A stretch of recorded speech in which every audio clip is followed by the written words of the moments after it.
We need to load up.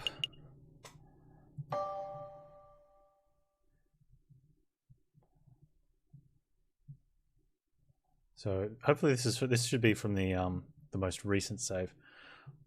Which was the day that the thing happened?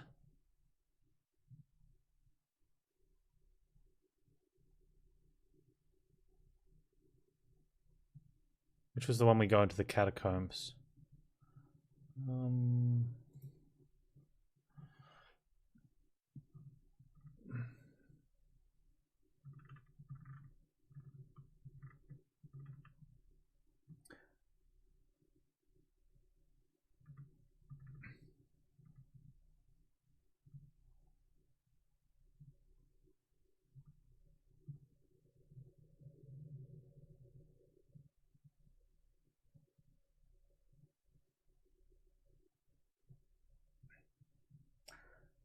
So we go in on it was the Friday we saw the dude. Was it the Saturday? It's the 9th, is it? Did it really take that long? Oh, Falcon receives a letter for... Oh, we can just go straight to the trial. Oh, it's right at the end.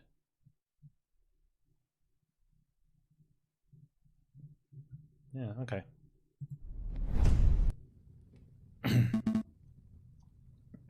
Okay. There they are. I'll ask one more time. What is your name? Are you with the police, the Royal Guards? Speak, bird. Bobord, we've been here all night. He simply ain't talking. Squawk. He didn't react to coaxing. He didn't react to torture. Maybe it's time to, administer some justice. Polly, what a cracker. Justice. That word. And the rooster finally crows. Squawk. You want to know who I am? Fine. My name is Severin Cocorico. I'm a public prosecutor from the Court d'Assises. Well, Sevy, it's been a pleasure. We can't be having spies running around at the base of operations now, can we? Or is it pretty, Polly? So without further ado, I hereby sentence you to... Wait a minute, Piero. This is no ordinary spy. Because he's a prosecutor. No, because he's the bastard who condemned my father 10 years ago. Whoa, are you sure? I had my suspicion when I saw his smug air of arrogance, his holier-than-thou glare. Now that I know his name and occupation, there is no doubt. Do you remember, Bird? Do you remember the trial of a homeless lion in the winter of 1835? What was your father's name? Jean Beaumont. What were his crimes? His only crime was trying to feed a starving child.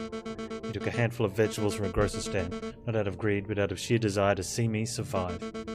He was seen by a policeman, another arrogant cockerel like yourself, actually. So my father was thrown in jail. He was dragged to court. I had the privilege of watching the proceedings from the stands. I remember your sharp words. This man is a thief. This man is a scoundrel. He deserves the harshest possible punishment for his crimes. You didn't care about the consequences. You didn't care about why my father did what he did. All you cared about was fulfilling your lust to see a criminal behind bars. My father received a sentence of 5 years. He died on his 3rd. Do you remember him? Mademoiselle, in all my days as a prosecutor, I have seen over thousands of cases. I'm not going to remember a single bread thief. You rotten Conrad. We're just all insects to you, aren't we? Who cares if a child starves on the streets? As long as you put enough criminals behind bars to meet your quota. Am I right? Your silence speaks volumes of your guilt. Severin Cocorico, you've been tried by the people of the Second Republic. We've found you guilty on the counts of conspiracy, of the murder of the Croque Monsieur, and the murder of my father, Jean Beaumont. Huh.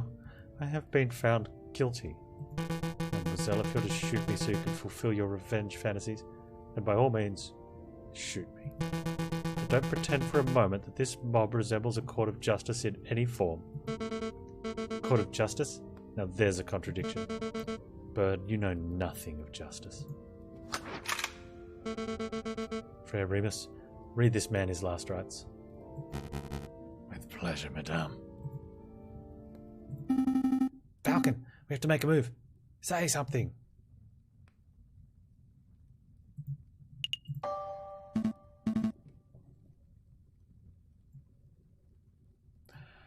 Alright, I'm going in. I'm coming too. No, I need you to get out of here. Go find the police, Royal Guard, anyone. I'll stall for time. Falcon. Oh, in he goes. Okay, I'll get help. You have any last words? Just pull the bloody trigger and be done with it. Wait! Wait!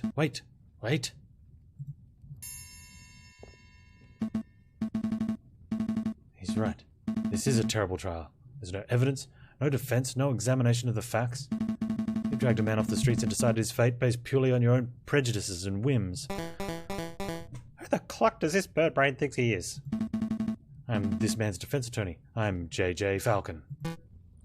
J.J., what are you doing? Defense attorney? You're a Raven Looney is what you are. Oh, or a spy. Oh, I've seen this watcher eavesdropping on our conversations before. He cannot be trusted. Everyone, please hear me out.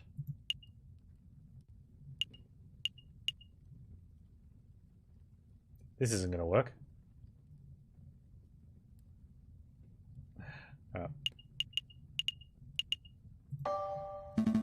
Friend Remus, you're a man of God. Surely you don't approve of this sort of mob violence? I see no issue. The good book is full of stories of violence. Joshua ransacked the city of Jericho. The judges were ruthless assassins. Samson killed thousands of men before his fate. Oh, sure, but that's the Old Testament. What would Jesus say about this? They would say, I did not come to bring peace, but a sword. Matthew 10:34. Oh, damn. You see, Falcon, this man's death is inevitable. For the good of France and in the name of justice, he must be killed. Justice. There's that word again. Madame, I won't pressure to know who you are or what you stand for, but shooting this man right now would not bring you justice. It would only serve to satisfy your desire for revenge. Justice. Revenge. What's the difference?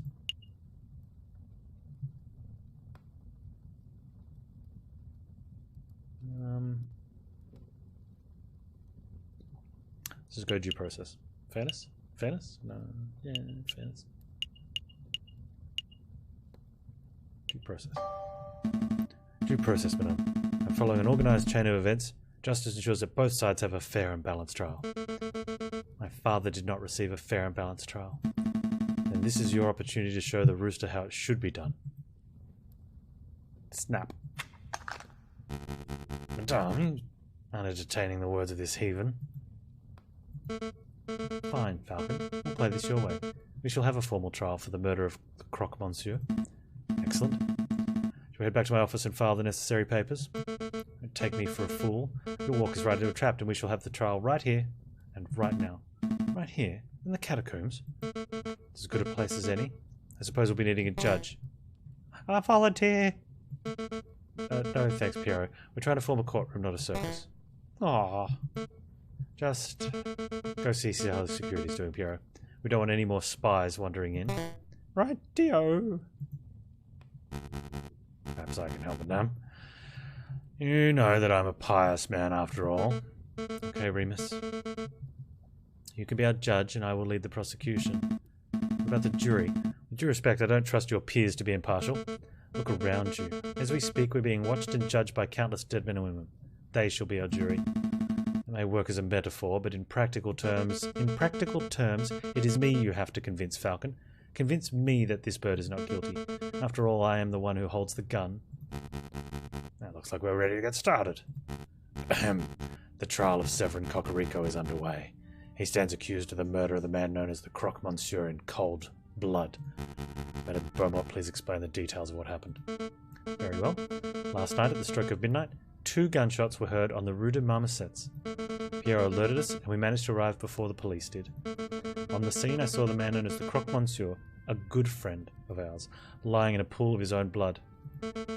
Standing over the body, I saw the murderer, Severin Cocorico, still clutching his murder weapon. Might understand that you did not witness the crime firsthand, madame. That you only saw the aftermath. Yes, but one of us did see the incident itself. Madame Beaumont, I found this here pigeon running around our tunnels. I'm no pigeon, monsieur. He's a spy in any case. Squawk. I say we execute him right now. And give me a cracker. All right, he's with me. With you, he's my assistant. He carries my bags and stuff. How can I trust you to not have any other assistants lurking around the corner?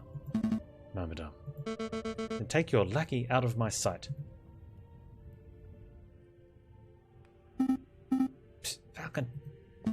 What is it? I saw someone looking in the catacombs. I think he was watching us from the shadows. Another rebel? I don't know. But he got spooked when he saw me and he dropped this. 7. What's this? A political pamphlet? Occult pamphlet has been added to your evidence folder. Well, I best be getting back to the patrols then. Not so fast, Piero. You witnessed the crime firsthand, did you not? I did, ma'am. And I want a cracker. And you can be our first witness. Go stand in the centre. Okie dokie. Those are pretty cool. Do I need to say an oath or something? That won't be necessary. We trust you. Just tell us what you saw last night, Piero. Okie dokie. I saw it plain as day. The croque monsieur was just minding his own business on the Rue de Marmoset when all of a sudden this brute of a rooster appeared with his gun in hand. Bam! Rooster fired, Croc slapped to the floor. His last to extract the croque monsieur drew his own gun and bam! Croc fired back. So to clarify, Cocorico shot first. Han shot first. Yes, ma'am. No question there. What happened next? Well, I knew you guys, Fontaine, Remus, and you, ma'am, were only a stone's throw away at the cathedral, so I ran to get your help.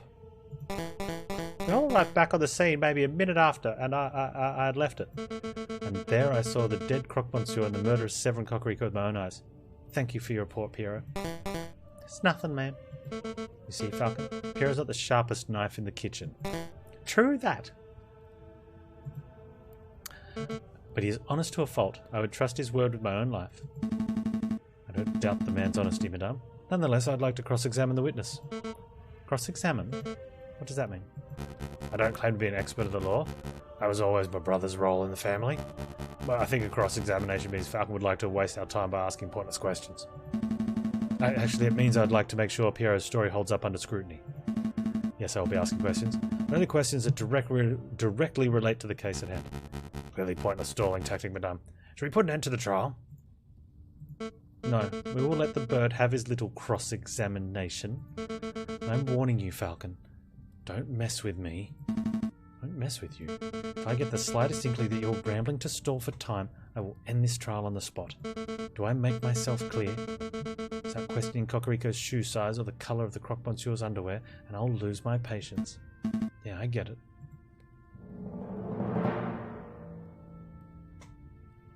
Select a statement to question. As plain as day. You claim that you saw the incident as plain as day. Yep. Plain as day. Squawk. Piero, I'd like to remind you that this crime occurred around midnight. In February. On an overcast, moonless night. In an unlit alley. What's your point? No real point. No. It would have been dark. So dark you could not possibly have correctly identified the people involved. Hey, I swear I saw what I saw. Hold on, Falcon. You slipped up. You say the alley was unlit, but I distinctly recall there being lanterns over Rue de Marmosets. Oh, that's right. That's right. We live in La Ville Lumière. There's a gas lamp on every street. You're right, Madame Beaumont. There are street lanterns over Rue de Marmosets, but they wouldn't have been any good. The street lamps over Rue de Marmosets were broken. They are completely non-functional. Bum, bum, bum. As proof, I present glass shards that line the alleyways. These shards originate from the panes of the broken lamps. I've still got the holes in the sole of my shoe. Double proof. These glass shards could have come from anywhere. You could send one of your underlings to see the broken lamps themselves if you want. And waste more time? I think not. Sounds like a stalling tactic. Excuse me, Madame Beaumont. I don't remember whether the street lamps were broken or were not broken, but I do remember we had to use a torch to light up the scene. Hey, whose side are you on? I'm just saying, Falcon might be right. It was so dark, particularly dark, so it's possible there weren't any lit street lamps. Are you sign of a liar? I thought we were buddies. Stop quibbling, both of you. Maybe the lamps were broken. Maybe they weren't. It doesn't matter. I know Piero's testimony is accurate because I personally saw the rooster at the crime scene 1 minute after Piero died. No, 1 minute after Piero, I misread something there. Anyway, 1 minute. That's plenty of time for the real murderer to escape and for a passerby to stumble upon the scene, is it not? You must acknowledge that is a possibility. I acknowledge nothing. There is an inkling of doubt. You know that there is the slight notion that Piero may be misremembering what he saw. Don't badger the prosecution, Monsieur Falcon. Was it badgering? On to the next witness. Madame Beaumont, do you have anyone in mind? I do. There is someone among us who is something of a gun connoisseur. A man who knows everything there is to know about the craft of weaponry. Oh, that's me again. Shut up, Piero. Get off the stand. Yes, ma'am. I call Fontaine forward. Very well. Now, Fontaine, is it true that you're a gun specialist? I hate to brag, but yes, I know about guns. Their mechanics, their beauty. Have you heard about the revolver mechanisms America is developing? Wonderful stuff. Fontaine, let's stick to the guns that were found at the crime scene. Tell us about those. Alright. Very well. This is the gun found on Severin Cockerito's person at the time of the arrest. It is a standard issue, percussion lock, Chateaurault gendarmerie pistol, 24cm length, 15mm caliber. Lots of police and soldiers carry these dull things. It's a gun that says, I am a reliable man of the law. That sounds like our Cocorico. Does it? Cocorico's always told me the riding crop was his self-defense weapon of choice. It's strange that he had a gun in the first place. Gendarmerie pistol has been added to your evidence folder. And this is the gun found on the croque-monsieur's corpse, clutched tightly in his hands. It is a turnover pistol, double-barreled, ivory handle, 20cm length, 13mm caliber. This is an exquisite and highly customized gun. It's one of a kind. Whoever used this weapon knew their stuff. The croque-monsieur was a legendary arms dealer. It's no surprise that his personal weapon would be something so flamboyant. Turnover pistol is added to your evidence folder. But what's really fascinating about the croque-monsieur's gun is the ammunition. See, the bore of the pistol has been fitted with a set of grooves. Please stop, Fontaine. I didn't call you up here to show off your gun knowledge. Tell us what you uncovered when you examined croque-monsieur's bullet wound. Alright. Well, the lead bullet was embedded in the middle of croque-monsieur's sternum. It appeared to have a straight angle of entry. So in other words, the croque-monsieur was facing his killer when he was shot. That's right. The other interesting point was croque-monsieur's outer clothes was singed. This typically only occurs if a person is close enough to a gunshot to be directly burned by the gun's muzzle flash. And how close does a person have to be burned by a muzzle flash? Well, less than 3 meters, I'd say. 5 at the very most. And then there is no chance that there was a rogue sniper on the rooftops. The croque-monsieur's killer was standing in the Rue de Marmosets themselves. As is plainly evident, only one person was found in Rue de Marmosets at the time of the incident. Prosecutor Cocorico. Well said, madame. I think you just unequivocally proved this bird's guilt. Not so fast. I'd like to cross-examine the witness. I don't think so. You're overstepping your bounds, Bird. The lawyer try, Remus. When he fails, there'll be absolutely no doubt to anyone in the room that Cocorico is nothing but a bloodthirsty murderer.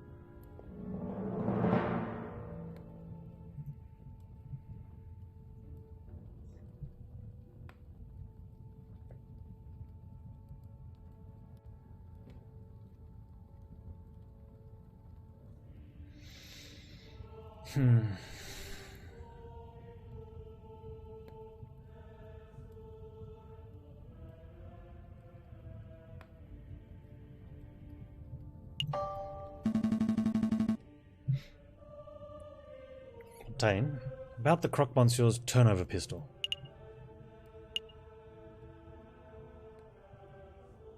We're about to say something about the gun's ammunition before Madame Beaumont cut you off. Could you give us the details? Oh, great, now he'll never stop talking. Oh, I'm glad you asked, Falcon. See, as you probably know, most bullets are just small round lead balls, right? But that's not the case here. This particular weapon uses an advanced iron-tipped aerodynamic, carefully grooved... Actually, it'd be quick if I just showed you. Take a good look. This is an ion-tipped mini-ball. Very rare, top-of-the-line technology. Before last night, I had never seen one of these in person before. Like I said, the Croque Monsieur was a legendary arms dealer, and it makes sense he would have access to the latest weaponry. Weaponry?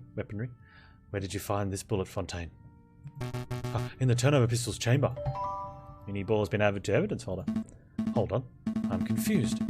I thought the Croque Monsieur fired his gun. So how is it possible the gun was still loaded with a bullet? It was a double barrel. A turnover pistol is a double barrel. This means it can hold 2 bullets at once, ready to be fired in quick succession. I see. The Croque Monsieur fired 1 bullet, but died before he could fire the second.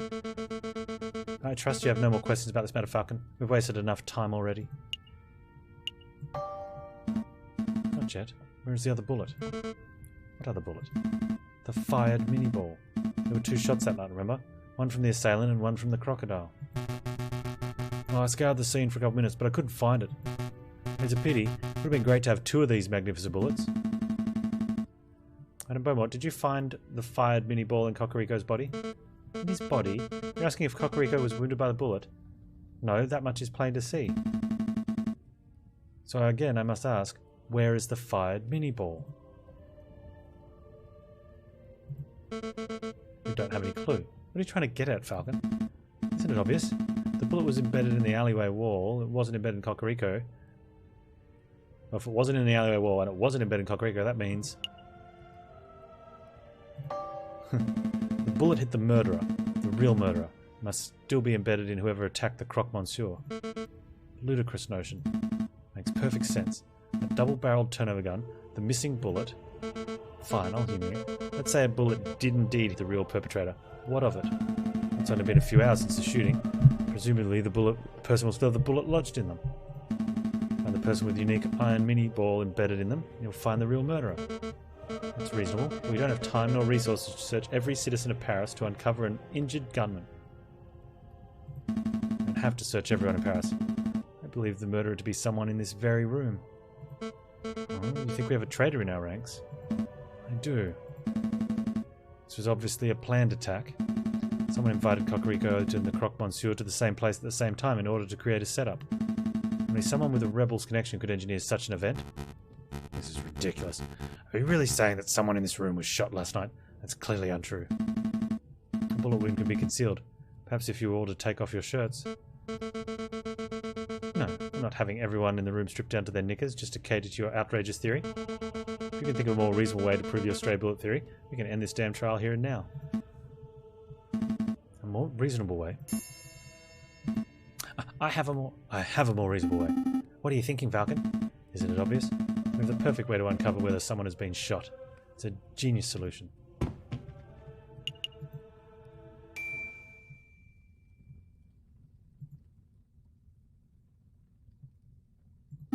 You serious, Falcon? You're relying on the invention of a lunatic? Never been more serious. Now Beaumont, Frere Remus, members of the court, the device called an Explorer Extractor. It's the latest medical technology. It looks like a children's toy.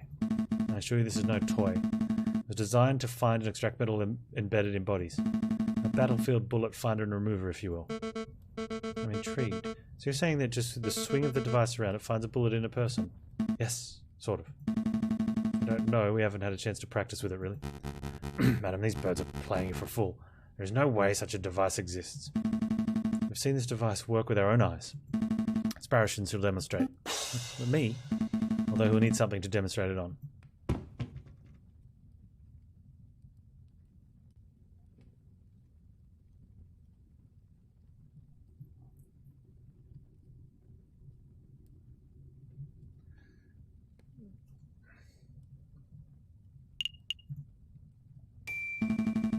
We have an iron-tipped mini-ball, as presented by Fontaine moments ago. Observe, I place the bullet in my closed fist. Now it represents the fired bullet that is currently embedded in the murderer's body.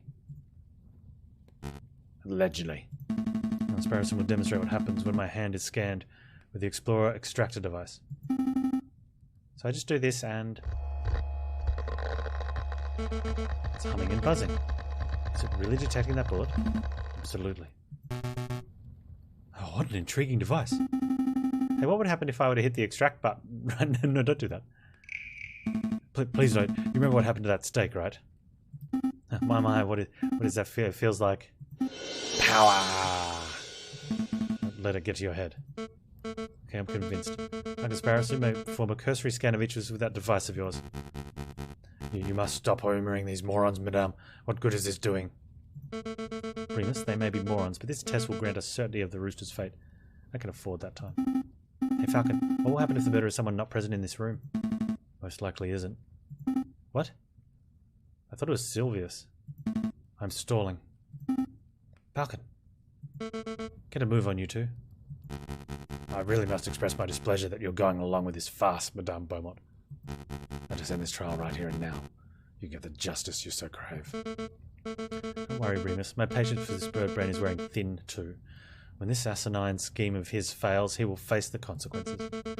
Lucky bird scan the rooster first. He's the prime suspect, after all. Okay.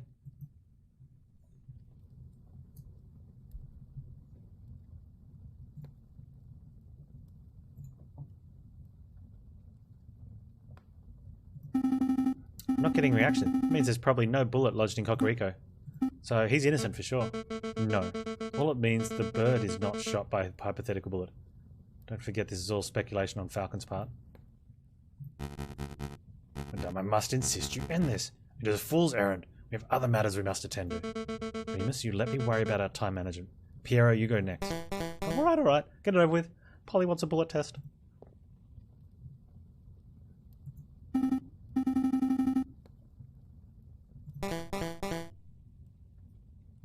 No surprises there, right, guys? Check his head. Let's see. Next we shall test. Madame, I implore you. You're being awfully lippy, Remus. Why don't you go next? Me? Really not necessary, Madame. I don't want to participate in this ridiculous child's game. This is no game, and I'm issuing you an order to cooperate. I refuse.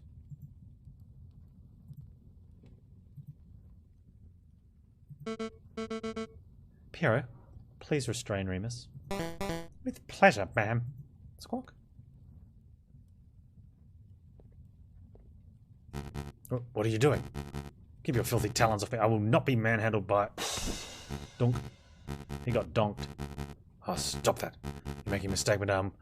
Think a little harder. I have an alibi. I was with you the whole evening. Sparrison, do the test.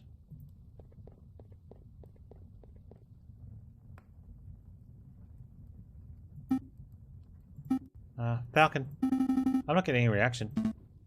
That can't be right. Do it again. There's nothing. Remus has not been shot as far as this device can tell. Had a nerve to manhandle a man in the cloth like that. As I said on the floor, madame, so I was with you and Fontaine for the entire evening. I could possibly not have been in two places at once.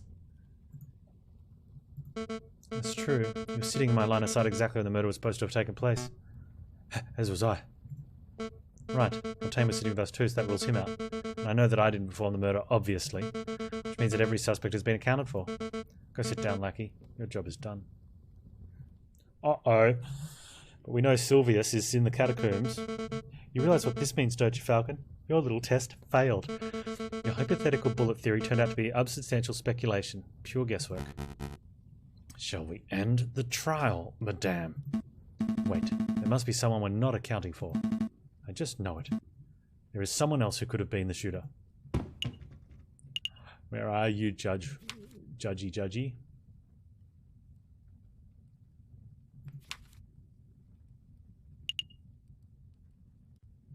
Is he going to go by Silvius somewhere else? Hey, there's people we haven't met. Oh, one of them's probably the duck. Remus, how is your brother? The man named Romulus. My brother was forced to flee the country by our oppressive government. You and I know that isn't true. Your brother is still in France. In fact, I think he's lurking in these very catacombs right now. Absurd notion. Your theories are getting more and more outlandish, Falcon. Where is your evidence? Oh, I know. I can answer this one. I found this in the catacomb tunnel. Introductory guide to the Cult of Reason. Thank you, Sparrison. Now, Remus, does this pamphlet look familiar to you? No, never seen it before in my life. Are you sure? Are you sure it doesn't belong to your brother Romulus? No. There are many cultists in Paris. Maybe it belongs to one of them. Falcon, I take your word you're lucky you found this pamphlet in the catacombs. But Remus is right. You've no evidence the man known as Romulus is the one who dropped it. This pamphlet could have been dropped by anyone. We've even been dragged in on the sole of Piero's shoe for all I know. It wouldn't be the first time. Actually, madame, I know for a fact the pamphlet belonged to Romulus, and I can prove it. Boom. A little while ago, while visiting the Louvre, I saw a man who looked very much like Romulus handing out pamphlets.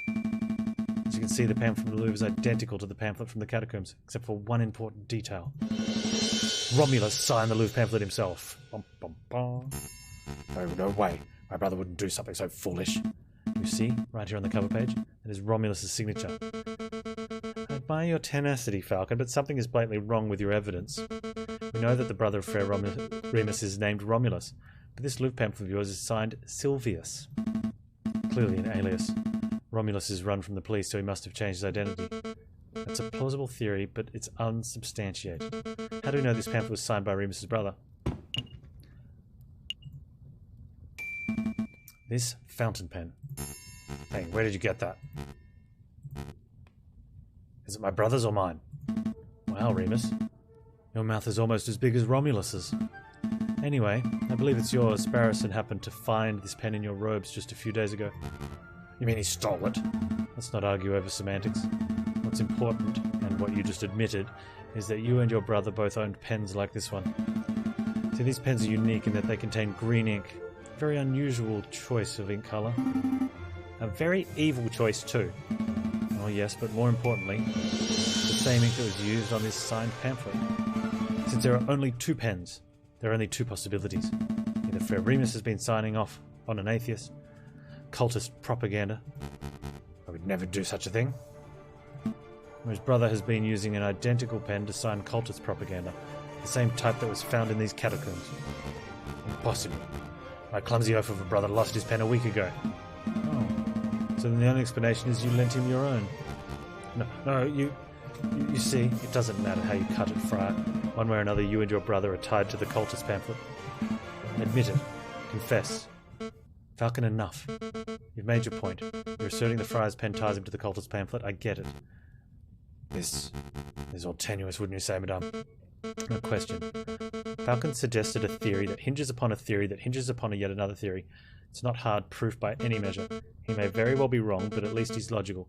His theory is self-consistent. What are you saying, madame? Falcon, where did you say you found this leaflet? The unsigned one, that is. Oh, down the catacombs tunnel. Through the fork on the left-hand side.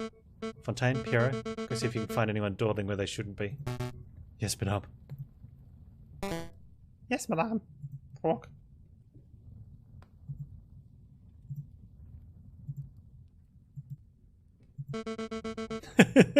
Like, nothing's happening. I love it.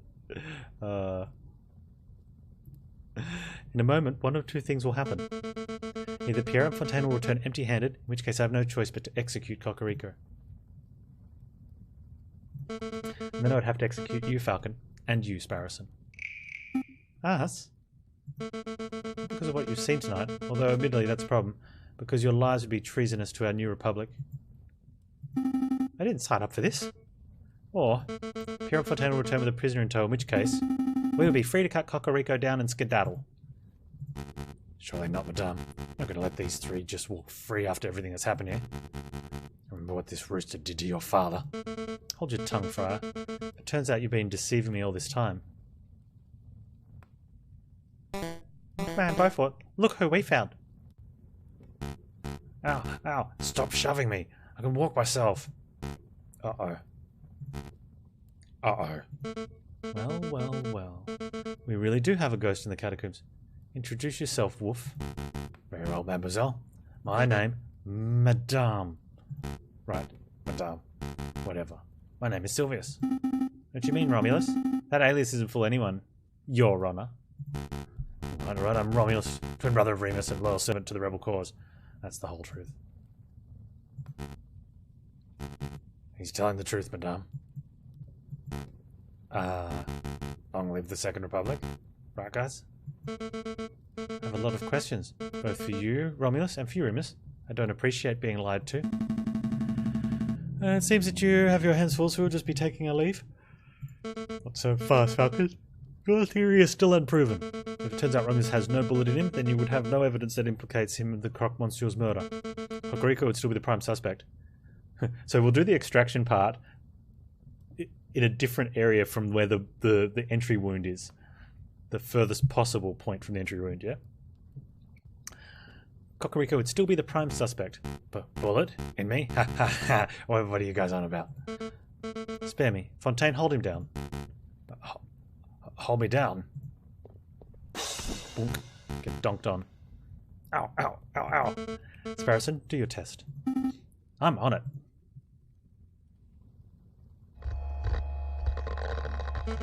It's buzzing. It's really buzzing around his shoulder. I see blood. There's definitely a bullet wound there. That's an odd bullet. Old bullet. An old war wound. I got it fighting in Algeria in 36. Obviously a desperate lie. My brother is being completely honest with him down. He is a veteran. He was shot in battle. Yeah, you know, I could just extract the bullet right here and now. That would remove all doubt. Do it. Extract that sucker, Sparrowson. Oh. Ah. Wow, sucked it out like a pip from a grapefruit. Hey, look at that. If I'm not mistaken, this is one of them newfangled bullets, right, Fontaine? There's no mistake. This is an iron-tipped mini ball, just like the one in the Croque Monsieur's gun. Do you realise what this means, madame? It clearly demonstrates Romulus was confronted the Croque Monsieur before Cocorico arrived. That is undeniable evidence that Cocorico had nothing to do with the crocodile's death. You're right. I made a mistake. I haven't forgotten what the rooster did to my father, but this bird clearly had no part in the killing of the Croque Monsieur. Therefore I cannot honestly call him an enemy of the Second Republic. Your friend is free to go. Fontaine, cut the rooster down. Right away, madame. Thank you, madame. For what? For giving us an opportunity to show what justice looks like. Before you asked what the difference is between revenge and justice, and I replied due process. Well, it was crude and messy, but today you gave us the chance to show you what due process looked like. Pierrot and Fontaine will help carry your friend to the tunnel entrance. We're on it, madam. But will you be okay by yourself with the two wolves? These toothless old dogs? I think I'll manage. Oh, of course.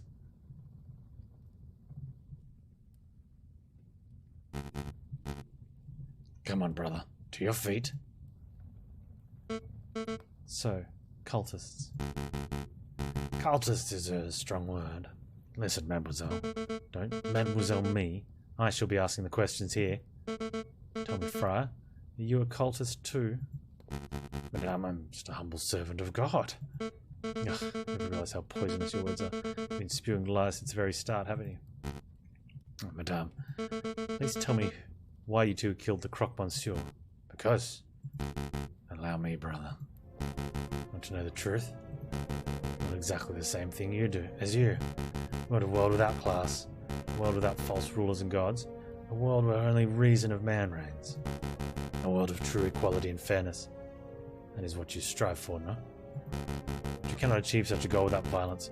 Your methods are too passive, too naive. So we set up a situation you'd be forced into action. Make the government look like murderers to the rebels, and make the rebels look like murderers to the government. And you'd be forced to take up arms. Another lie. But it was the truth.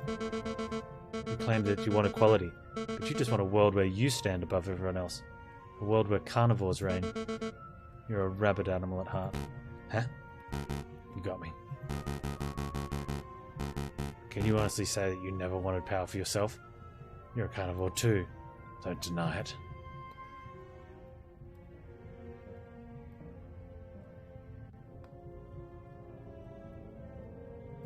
No, I've never wanted power. All I've ever wanted was a world where no child has to grow up without a father. Did you know the Croque Monsieur was something of a family man? He once confided in me that he had 5 children and a late wife. I had no idea. Tell me, Romulus, do you have children? Me? No, mademoiselle, Ooh, she told him not to call her mademoiselle.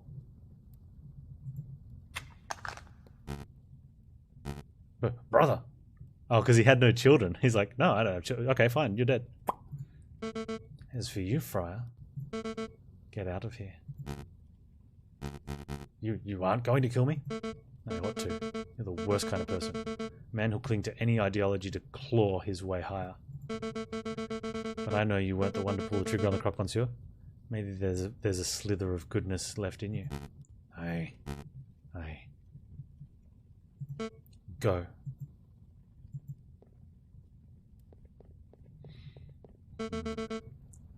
Is this what justice looks like? It's so uncaring.